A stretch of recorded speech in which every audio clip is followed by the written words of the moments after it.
खुलुमबाय गिबियावनो नोंथांमोनखौ बयखौबो सोरजि द क्रिएटिविटी चेनेलाव बरायनायजों लोगोसे फुंबिलिनि गाहाम हामलायनायखौ बावहरग्रोनाय जाबाय। दिनैनि माखासे निउस आपडेटफोरखौ नोंथांमोननि सिगाङाव फोरमायथिना होनो आवगायनाय जालायबाय। नोंथांमोनहा भिडिअखौ नायनानै मोजां मोनोब्ला लाइक खालामगोन होनना आसा खालामबाय। लोगोसे इउटिउब चेनेलखौ दाबो साबस्क्राइब खालामाखैबा साबस्क्राइब खालामनानै लानो थाखाय गुरै खावलायनाय जाबाय। थ' बिदिब्ला जोङो भिडिअखौ जागायनोसै। चन्दन ब्रह्मनि गुबै मुङा हब'मन्त्री।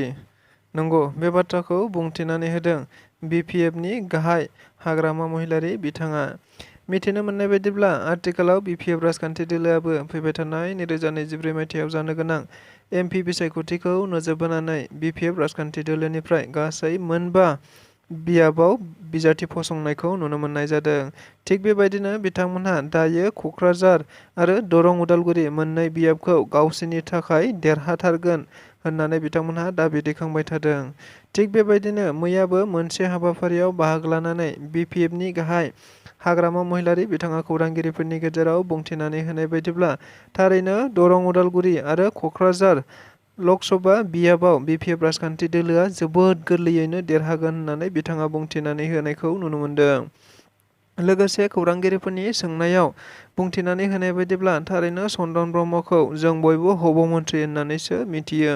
चन्दन ब्रह्मआ गोबाव समनिफ्रायनो गुबुन राजखान्थि दोलोआव थांगोन होननानै बुंबोबाय थाखायोमोन। नाथाय बेबायदि थांबाबो जेबो लस गैया होननानै बिथाङा खौरां बिजोंफोरनि गेजेरजों बुंथिनानै होबावदों। क'क्राझाराव मोनसे गेदेरथार रंजानाय एबा बरायनाय हाबाफारि लानाय जादों। मिथिनो मोननाय बायदिब्ला दाखालि बावैसो सान सिगां बर'फोरनि माखासे दोरोङारि गानग्रा जोमग्रा जानाय लोंनाय आरो गुबुन मुवा बेसाद गासै मोन 13टा मुवा बेसादफोरा GI टेग मोननो हानाय जादोंमोन। जायखौ गोजोननानै बर'फोरा गुबुन समनि रंजानाय बायदिनो मैयानि मोनसे रंजानाया गेदेरथार रंजानाय होननानै मिथिनो मोननाय जादों। मख'नो गोनांदि बे रंजानाय फोरबोखौ गुबैयै दुलाराय बर' फरायसा आफाद, दुलाराय बर' हारिमु आफाद आरो बर' थुनलाइ आफाद जुथायै खुंफुंनाय जादों होननाबो मिथिनो मोनबावदों। मख'नो गोनांदि बे रंजानाय एबा बरायनाय हाबाफारिखौ गुबैयै क'क्राझार जिल्लानि सिङावनो थानाय HSN MP गेलेग्रा फोथाराव बे रंजाथाइ हाबाफारिखौ लादों होनना मिथिनो मोननाय जादों। मख'नो गोनांदि बे रंजाथाइ हाबाफारियाव BTRनि गाहाय मावफुं सोद्रोमा प्रमद बर'जों लोगोसे आसामनि केबिनेट मन्थ्रि उरखाव ब्रह्म, दुलाराय बर' फरायसा आफादनि मानगोनां दैदेनगिरिफोरजों लोगोसे गोबांथार BTRनि EM आरो बर' हारिनि दैदेनगिरि बिथांमोनाबो हाबाफारियाव बाहागो लाफानानै गाजा गोमजायै बयबो रंजादों होनना मिथिनो मोनबावदों। घनश्याम दास बिथांखौ BTRनि EM बिबाननिफ्राय बोखारनानै होनाय जाबाय। बाथ्राखौ बुंथिनानै होदों BTRनि गाहाय मावफुं सोद्रोमा प्रमद बर' बिथाङा। लोगोसे मैया आसामनि गभर्नर बिथांनिफ्राय मोनसे अर्डारबो फोसावनाय जाबाय। मिथिनो मोननाय बायदिब्ला आथिखालाव घनश्याम दासआ BTR सरकाराव GSP राजखान्थि दोलोनि जानानै मोनसे एलायन्सआव थानो मोननानै बिथाङा BTRनिबो सासे EM बिबानखौ आजावनो हादोंमोन। नाथाय गोबाव समनि उनाव दायो GSPनि दैदेनगिरि एबा घनश्याम दास बिथाङा EM बिबाननिफ्राय BTRनि गाहाय मावफुं सोद्रोमा प्रमद बर'नि बिथोन बायदियै बोखारजाबाय होनना मिथिनो मोननाय जादों। जाहोना खौरां बिजोंफोरनि गेजेरजों प्रमद बर' बिथाङा बुंथिनानै होनाय बायदिब्ला थारैनो GSP राजखान्थि दोलोआ दायो BTR सरकारनि एलायन्सआव गैया। अदेबानि बिथांनि दैदेनगिरि नबकुमार सरनिया बिथाङा दायो एलायन्सआव गैया, गाव हारसिङैनो राजखान्थि गेलेगोन। बिथाङा बेबायदि बुंबाय थानायखौ नोजोर बोनानैनो अदेबानि GSP राजखान्थि दोलोआ गावसिनि स्टेन्डखौ बिथांमोनहा लाखिनो हायैनि थाखायनो बेबायदि खामानिखौ मावनो गोनां जादों होनना बिथां प्रमद बर'आ खौरां बिजोंफोरनि गेजेरजों बुंथिनानै होदों।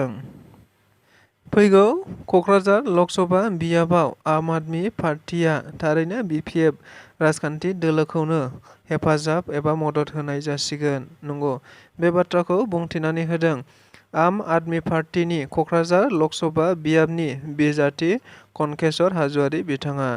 मिथिनो मोननाय बायदिब्ला आथिखालाव गुबुन राजखान्थि दोलोफोरा बेबायदिनो गावबागाव राजखान्थि दोलोफोरखौ गुबुन मोनसे राजखान्थि दोलोफोरजों हेफाजाब होलायबाय थानायखौबो नुनो मोनबाय थानाय जादों। थिग बेबायदिनो आथिखालावबो आम आदमि पार्टीआ सेन्ट्रेलाव BJPखौ फेजेनथारनांगौखौ नोजोर बोनानै BJPनि हेंथायै होनाय केन्डिडेटफोरखौनो आथिखालाव गावसोर बिजाथि महरै गसंनो हायाखैब्लाबो सापर्ट होलायबाय थानायखौ नुनो मोनबाय थादों। थिग बेबायदिनो सेन्ट्रेलनि बिथोन बायदियैनो मैयाबो बिथांमोनहा खौरां बिजोंफोरनि गेजेरजों बुंथिनानै होनाय बायदिब्ला थारैनो क'क्राझार लकसभा बियाबावबो बिजेपिनि हेंथायै गसंथानो थांखिखौ नोजोर बोनानैनो बिपिएफ राजखान्थि दोलोजों बिजाथि महरै फोसावजानाय खाम्फा बरगयारी बिथांखौनो आम आदमी पार्टीआ हेफाजाब एबा मदद होसिगोन। लोगोसे आम आदमी पार्टीनि गासैबो दैदेनगिरि आरो गासैबो सोद्रोमा बयखौबो बिपिएफ राजखान्थि दोलोनोनो गावसोरनि भटखौ होनो थाखाय गुरैयै खावलायहरनायखौबो नुनो मोननाय जादों। फैबाय थानाय 2024 मायथाइयाव जानो गोनां एमपि बिसायख'थिनि उनावनो बिपिएफ राजखान्थि दोलोआ सासेबो थाहैनाय नंला। अदेबानि बिगुमै बिबोनां सानैल' बिपिएफआव थासिगोन। दायो बिपिएफनि एमसिएलए गुबुन गुबुन दैदेनगिरिफोराबो इउपिपिएल राजखान्थि दोलोआव फैगासिनो दङ। जायनो इउपिपिएल राजखान्थि दोलोनि आदर्श नियम नितिखौ मिथिदों बिथांमोनहानो इउपिपिएल राजखान्थि दोलोआव गावबागाव राजखान्थि दैदेनगिरि एबा दोलोफोरखौ नागारनानै फैगासिनो दङ। नंगौ, बेफोर गोख्रों बाथ्राफोरखौ बुंथिनानै होदों आथिखाल इउपिपिएल राजखान्थि दोलोनि गाहाय नेहाथारि राजु नार्जारि बिथाङा। मिथिनो मोननाय बायदिब्ला आथिखालाव फैबाय थानाय 2024 मायथाइयाव जानो गोनां एमपि बिसायख'थिया गेजेराव आरो साननैसोल' सम दंसै। जायखौ नोजोर बोनानैनो गुबुन गुबुन राजखान्थि दोलोफोरा गावबा गावनि बिसायख'थि फोसावदिंनायखौ आथिखालाव सोलिहोबाय थादों।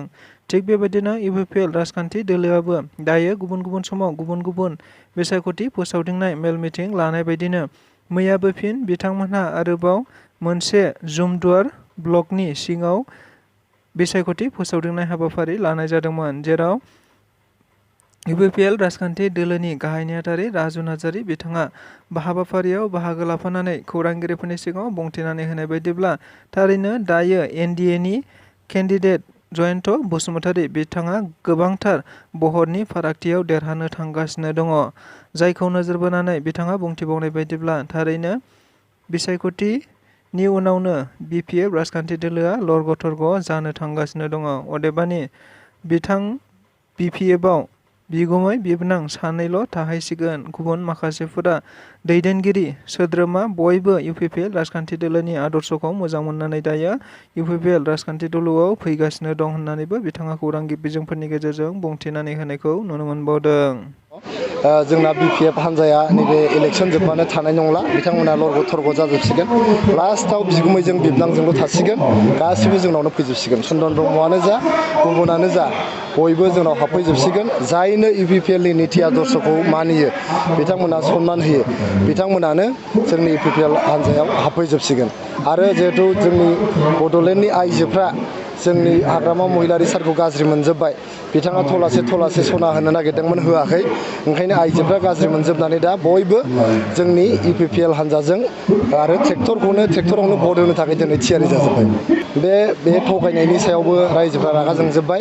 जेरै सनितपुर बिश्वनाथनि गामिफ्रा जोंना गहपुरसिम जोंनि बिटिआरआ बारायलांबाय। दिनै आं बे जमदुवार समस्तियाव दंफैयो। जमदुवार कलेजआ दाखालिसो प्रभिन्सियेलाइज जादों बिटिआर एकर्ड मथे। जोंनि बर' रावा दिनै आसामनि अफिसियेल एस'सियेट लेंगुवेज जाबाय। आरो लोगोसे जोंनि बर' मिडियामनि सेपारेट डाइरेक्टरेट जाबाय। जोंनि बर' मिडियामा दिनै 10 थाखोनिफ्राय 12 थाखोसिम बारायबाय बिटिआर एकर्ड मथेनो। दा बिटिआर एकर्डनि दफा मथेनो फारि फारि जोंहा जोंनि बर' माहारिनि बड'लेण्ड ओनसोलनि मोजां हाबाफारिफ्रा जागासिनो दं। दा बेखौ नंखाय होननायनि रायजो राजाफ्रा रागा जोंजोब्बाय, बोराबजोबबाय। ओंखायनो बिपिएफनो नांगोलनो रावबो भट होनाय नंला। बियो हिंसा होननानै बुंदों। बे सोरबा चेयारमेना 500 थाखा नटनि सायाव उन्दुदोंबा बियो करापसननि फैसा नङा। सोर रायजोआ बुंदों दे सोरबा चेयारमेना करापसन खालामदों होनना? बेखौ कास्टमासो बुंदों। आंनि फंबाय कास्टम। अबस्से आं बेखौ जोबोद अनो कास्टमखौ। बिथाङा मिथिजोबा। दा आंनि रांब्ला आङो बिखायाव लायो ना बिखुङाव लायो ना गान्दुआव लायो बेथ' आंनिसो रां ना। बेखौ कास्टमा गावनि फैसाखौ बबेयाव लादों जोंहा मानो नायनांगौ, नङा होमबा? कास्टम बसुमतारिया गावनि 500 रांनि 100 रांनि नटखौ बिखायाव लायो ना खर'आव लायो ना फाफ्लियाव लायो ना फट' लानानै ससियेल मिडियायाव हगारो बेखौथ' जों बुंनो थाङाखैना। बेहा आरो मालाय लानायखौ मानो हिंसा नांगौ जाखो?